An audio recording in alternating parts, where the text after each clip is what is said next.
Life of the Blessed Virgin Mary, Mother of God. Chapter 1. Universal Expectation of the Virgin and the Messiah. In those remote times when the world was still in its infancy, when our first parents, trembling and amazed, heard, under the majestic shades of Eden, the awful voice of Jehovah condemning them to exile, to labor, and to death, in punishment of their mad disobedience. A mysterious prediction, wherein the pitying kindness of the Creator was manifested through the wrath of the offended deity, came to raise the drooping spirits of those two frail creatures who had, like Lucifer, sinned through pride. Note, the word Eden, among the Arabs as among the Hebrews, is the name of the terrestrial paradise, and also of the paradise of the elect. In Hebrew, it signifies a place of delight. In Arabic, a place proper for the grazing of flocks. A daughter of Eve, a woman of masculine courage, was to crush the head of the serpent beneath her feet, and to regenerate forever a guilty race. That woman was Mary. Thenceforward, it was a tradition amongst the antediluvian tribes that a woman should come to repair the evil which another had done. This consoling tradition, which kept up the hopes of a fallen race, had not yet been effaced from the minds of men. At the time of their grand dispersion on the plains of Sennaar, they carried with them, over seas and mountains, that sweet though distant hope, together with the religion of Noah, and the wreck of art and science saved from the waters of the deluge. Note, it is certain that the race of primitive men, which was wild, but not savage, early attained a knowledge of the arts analogous to their wants and pleasures. Scarcely do the children of Adam form into little communities of men, when we see them establish a public worship, fabricate tents, build towns, forge iron, cast bronze, invent instruments of music, and follow the course of the stars.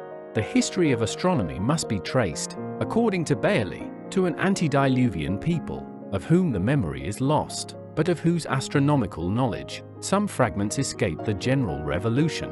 Lalande, fearing that this assertion might prove too much in favor of the sacred books, refers to the Egyptians the origin of this science, but the Hebrews, who, as neighbors, contemporaries, and ancient dwellers amongst the Egyptians, have a right to settle this difference, decide for Bailey against his adversary, by informing us that the Egyptians derived their first astronomical knowledge from the traditions saved from the deluge. In after times, when the primitive religion faded away, and the ancient traditions were shrouded in obscurity, that of the Virgin and the Messiah resisted, almost alone, the action of time, and reared itself up on the ruin of ancient creeds, swallowed up in the fables of polytheism, like the evergreen which grows amid the ruins of what once was Babylon the Great. Note, there is but one single tree found amid the ruins of Babylon. The Persians give it the name of Athiel. According to them, that tree existed in the ancient city, and was miraculously preserved, to the end that their prophet Ali, the son-in-law of Mahomet, might fasten his horse to it after the Battle of Hilla. It is an evergreen shrub, and so rare in those regions that there is only one other of the same kind, found at Basora.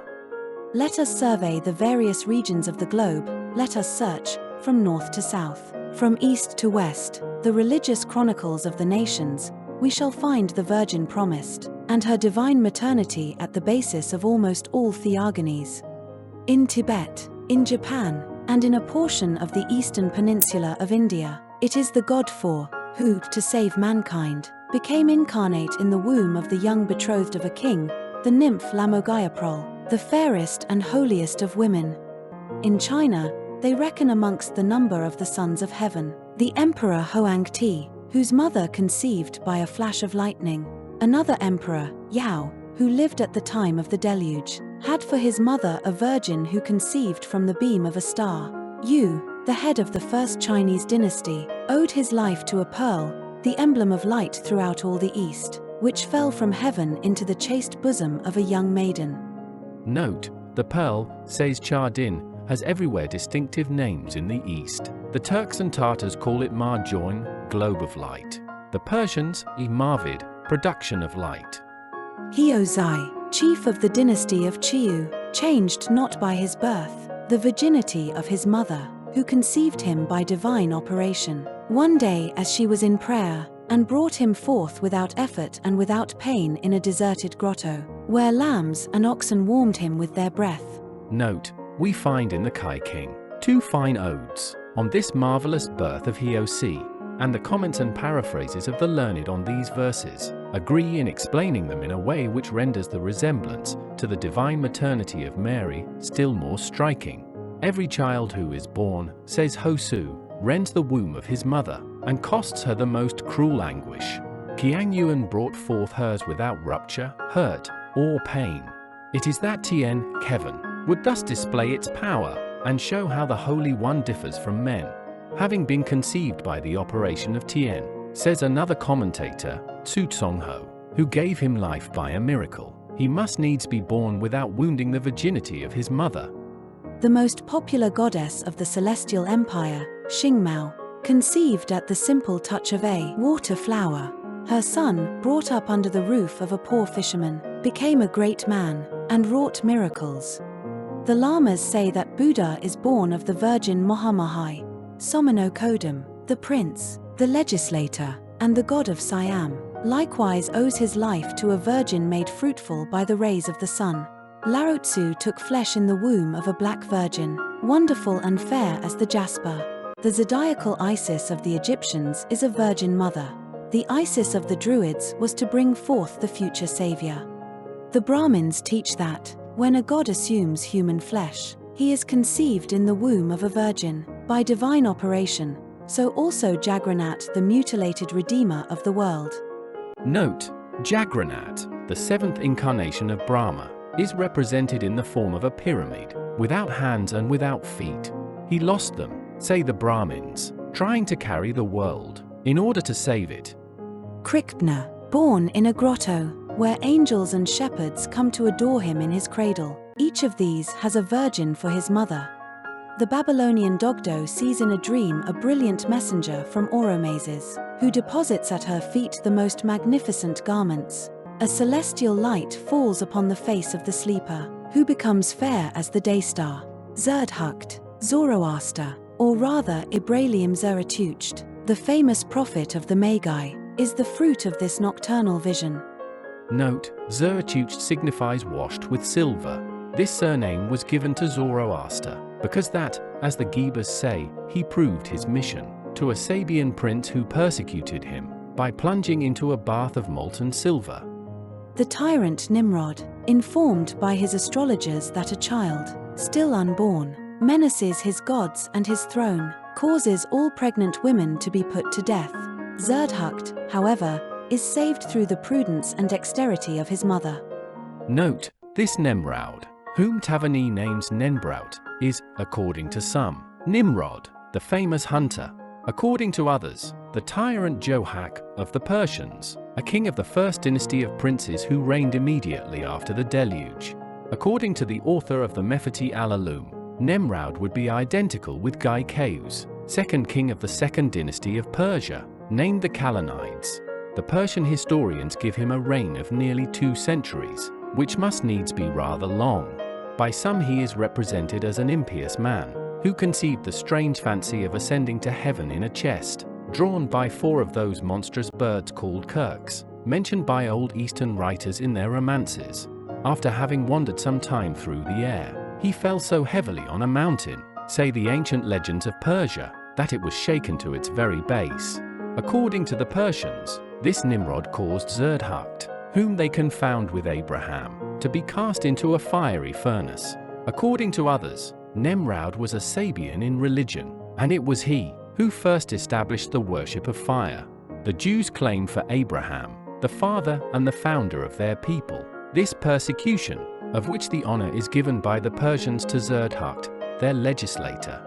Saint Jerome relates an ancient tradition of the Jews, to the effect that Abraham had been cast into the fire by order of the Chaldeans, because he would not adore him. This tradition is confirmed by Jewish writers much more modern. Archain ben Adda mentions that Abraham, meeting a young girl carrying an idol, broke the latter in pieces. A complaint was immediately laid before Nemraud, who would have him, therefore, adore the fire. The patriarch gravely answered that it would be much more natural to worship water, which extinguishes fire, the clouds whence the water proceeds, the wind which gathers the clouds, and man, who is a being much more perfect than the wind. Nimrod, irritated by this cutting rebuke, cast Abraham into the fire which, however, did not harm him. The Masoniques, who inhabit the shores of Lake Zarias, in Paraguay, relate that at a very remote period a woman of rare beauty became a mother, yet remained a virgin. Her son, after having wrought many extraordinary miracles, ascended one day into the open air, in presence of his disciples, and transformed himself into a son. Let all these scattered fragments of corrupted seed be brought together, and they will make up, in nearly all its details, the history of the Virgin and her divine Son. The Virgin, notwithstanding the royal blood which flows through her veins, is of obscure condition, like the mother of Zoroaster. Like her, too, she receives the visit of an angel bearing a message from heaven.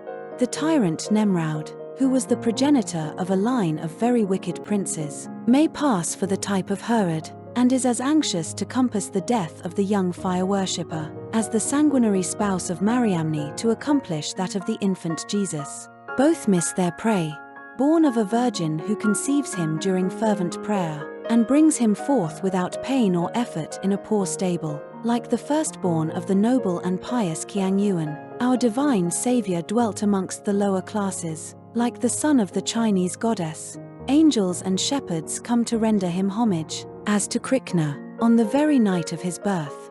Then, after having stilled the tempest, walked on the water, expelled demons, raised the dead to life, he ascends triumphantly into heaven in the presence of 500 disciples, whose dazzled eyes lose sight of him in the clouds, precisely as is related by the savage tribes of Paraguay.